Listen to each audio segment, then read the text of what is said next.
Hey folks, I have a banjo uke to show you today, number 945. It's a tenor scale banjo uke, so it's an 8-inch rim with a 17-inch scale fretboard on it.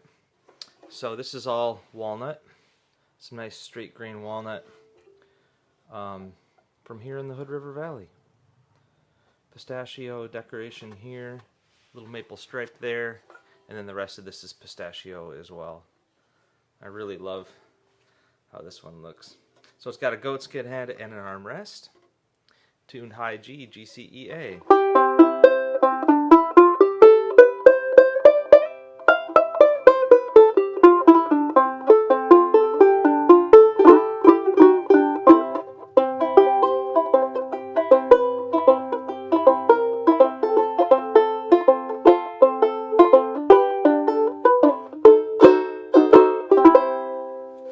Yeah, it's very sweet and very loud.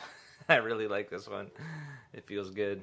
So, number 945 is ready to go. Cheers.